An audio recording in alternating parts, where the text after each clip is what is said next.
Queria que tu falasse um pouquinho da tua trajetória. Você começou no Grêmio. Como jogador, sim. Como jogador, né? Passei pelo Inter também, Curitiba, América Mineiro. E aqui no interior esportivo, Caxias, Guarani de Cruz Alta, Ipiranga, de Erechim. E como treinador tive 27 anos, né? Antes de me afastar aí porque eu quis, na verdade. Então, nesses 27 anos como treinador, que foram 6 acessos, e aqui no estado vivo, até pela idade, sou eu que tenho mais acesso, né? Porque o outro seria o Paulo Sérgio Poleto, infelizmente faleceu. Mas sempre assim, né? Nós conseguimos 2 vezes o Guarani de Cruz Altas, colocar na terceira para a segunda e da segunda para a primeira, o Guarani de Venâncio Aires, o Taguá de Getúlio Vargas, o próprio esportivo aqui da cidade e o Gaúcho de Passo Fundo. O Taguá me recordo daquele jogo memorial lá. Meu Deus do céu. Sim, foram todas essas campanhas aí, elas tiveram dificuldades, é claro, né? Se diz que o futebol era diferente não, acho que mudou muito, ele pode concordar comigo, é a preparação física das equipes. Antigamente se trabalhava menos fisicamente e mais coletivamente, mais... Uma verdadeira maratona, dia a dia, viagem em cima de viagem. Hoje vemos times quebrando por causa disso.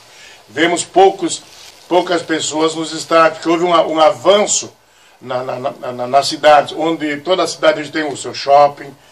Hoje existem outras alternativas, onde o camarada tem que dar uma atenção para a patroa também, para os filhos. Então, jogo em cima de jogo tem preocupado. Você acha que isso mudou para melhor, para pior? Você que é um cara que viveu a segundona, e podemos dizer assim, o cara que mais colocou equipes na elite.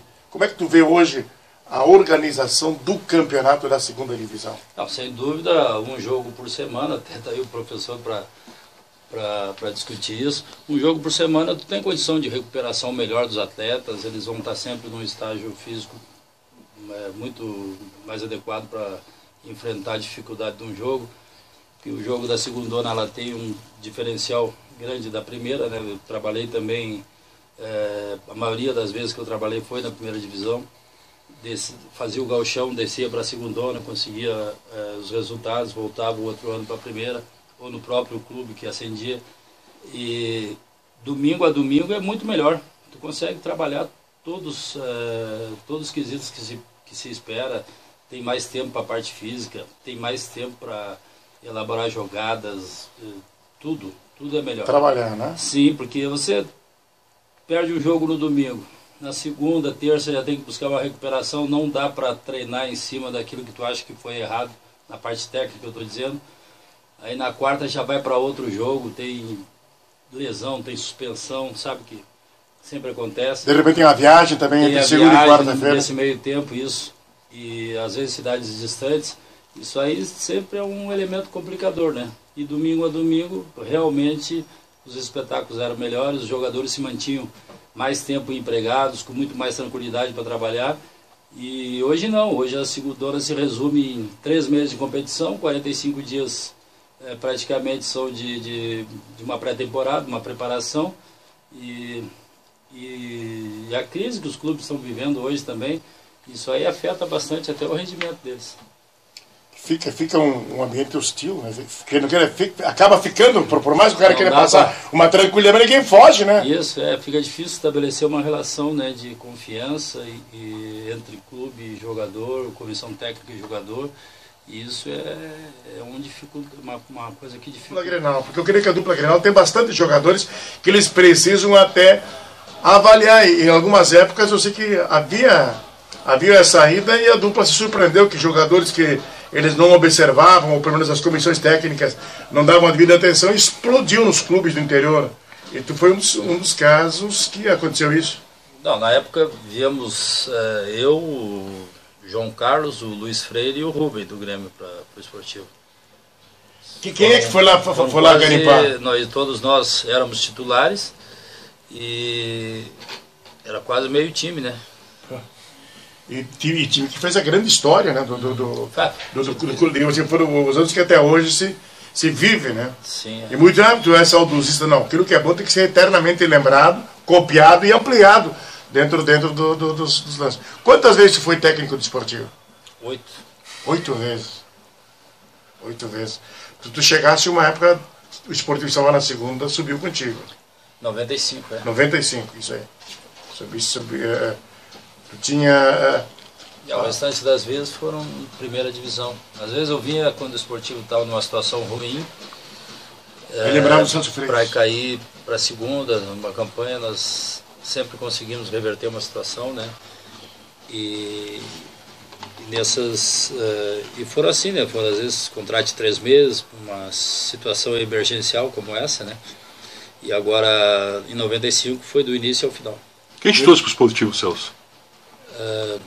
A primeira vez que chegou aqui no esportivo, quem foi que te trouxe do Grêmio? O treinador era o Chiquinho. Chiquinho, o presidente? Lênio Zanesco. Barqueiro, para quem não sabe quem é. E nunca mais você firmou os pés em pé do Celso e ficou, né? Não, foram vários jogadores, porque assim, ó, além do esportivo fazer um bom time, a política desse pessoal que estava envolvido com o esportivo, eles conviviam na sociedade e abriam-se oportunidades, e o cara que estava a fim de enfrentar desafios, eles acabavam pegando com as duas mãos. E na época havia continuidade também, né? Eu mesmo joguei durante 9 anos no esportivo. O Raquete jogou de 13 a 15 anos. Outros atletas aí que estão aí até hoje na cidade, outros que saíram da cidade também.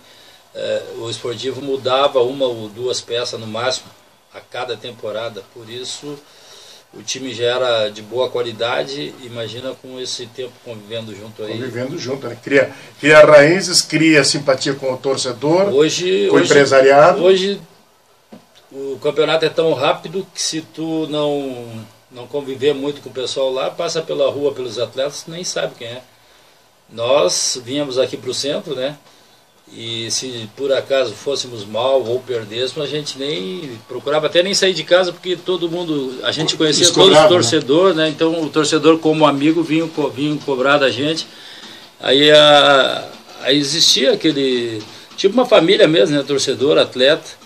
E a gente ficava louco para vir um outro jogo, para se recuperar, porque os caras passavam pela gente aqui, era tudo conhecido, tudo amigo. Imagina, né? Ontem tu fez corpo mole, ontem não estava bem, né? O que houve e tal. Exatamente. Hoje não, hoje os jogadores esportivos tu nem conhece. Esportivo não, assim, já que nós estamos falando sobre isso, né?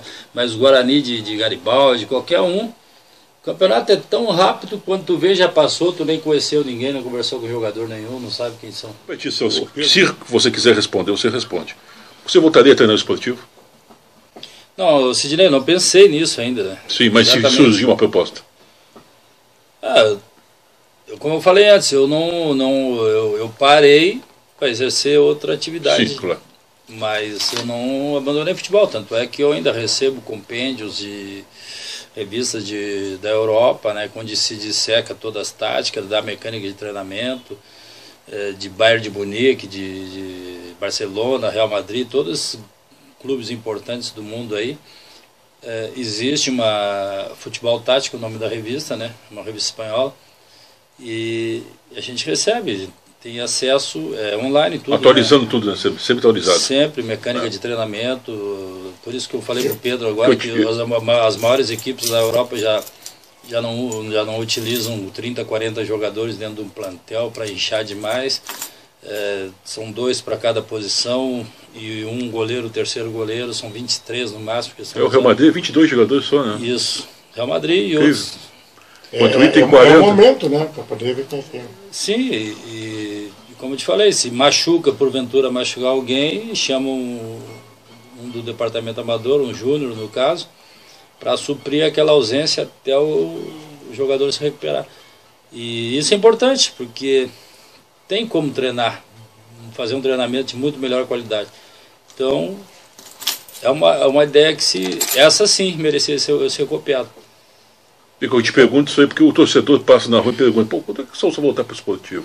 Mas eu tenho uma pergunta a fazê-la, e faço, ele vai responder se quiser. Porque assim, ó, eu acho que o respeito pelo trabalho das pessoas, ele tem que ser visto. Me parece que o trabalho do Celso foi desrespeitado na última vez que ele esteve no comando da equipe desportiva. O Celso foi chamado, venceu o primeiro jogo, ou empatou? Empatou o primeiro e o segundo? Não, perdemos o primeiro. Eu sei que tu estava começando. Em Venâncio Aires. Perdemos em Venâncio Aires. 3-2. Né? 3-2. Ganhaste aqui. Da UBA de virada. E por trás já estavam costurando a vinda de um outro profissional. Não, já estava aí. Ele já estava aí? É. Bom, eu sei que fiquei indignado. Eu inclusive, o Celso não sabe, mas eu tive assim não foi desavença, o cara me entendeu a colocação, porque eu tenho que me colocar em cima do que o investidor meu, patrocinador das jornadas esportivas, que é torcedor, e mais do que nunca do torcedor, que ficou simplesmente indignado com a situação. A tal ponto que de 6 pontos que o Celso disputou, ele venceu 3, fez 50%. E ganhou um jogo de virada, né, da Ubra, né, Celso? Isso. O senhor é Ubra. E depois a sequência, era um ônibus vindo por dia de jogadores indo e voltando, e não deu certo. Só depois de 8 jogos, de 2 já tinham, foram 12, eram 14 jogos, né? Que foram mudar, tentando resolver a situação. Creio que isso te magoou profundamente da forma que foi feita. Porque se o cara chegasse na tua lata e diz assim, Celso, eu não estou gostando do teu trabalho, obrigado, vamos acertar, acho que tu encararia, teria que aceitar, porque é a direção que decide. Agora, bola nas costas não, né? Me parece que ali houve a bola nas costas. Ah, exatamente, né? Isso aí nunca tinha passado por isso, né? Porque geralmente... Sim, na transparência tu deve dizer pro teu funcionário que se não gosta, porque aí só que o cara vai assumir domingo, hoje tu nos dá uma mão, assume, faz o jogo para nós aí tu tá livre para escolher sim ou não, né? Mas da maneira que foi, realmente não pegou bem. Mas isso aí já passou, né, Pedro? Coisa superada. Sim, não, eu fiquei chateado no momento e houve muita conversa que não foi aquilo. Que não corresponde à realidade, inventaram um monte de coisa, que eu teria até agredido um senhor, eu estava na concentração lá em cima no hotel, com os atletas, e foi passado para outros caras aí que eu tinha me envolvido em briga de tarde, quer dizer, criaram um ambiente que não foi. Criaram assim, uma imagem que para justificar uma atitude que eles já haviam tomado, mas... Não me magoou, né? Magoou, na época eu fiquei chateado mesmo. Mas depois, não tem por que dar bola para isso. Não gostaria que fosse assim pelo histórico, né? 9 anos treinador, já tinha sido treinador do esportivo 7 vezes antes daquela. E meu trabalho não pode, alguém aí, quem conseguir, tem muita teoria, né, Pedro? Quem conseguir ficar 27 anos sem empresário, sem nada, treinando futebol e ficar entre a primeira e segunda e ficar todo esse tempo empregado sem depender de empresário, quem conseguir isso aí pode falar de mim. Hoje em dia, empresário, tu nem assumiu um clube, empresário já está oferecendo jogador, treinador, tu não começou nem a treinar com bola ainda. E como diz o Alfredo, não pode se emprenhar pelo ouvido, né? Escutar e ficar com a barriga cheia, tem que procurar ver o que realmente acontece. E se alguém falou alguma coisa ou não, a maioria das pessoas, graças a Deus, tem muito mais pessoas que falam bem de mim do que de mal.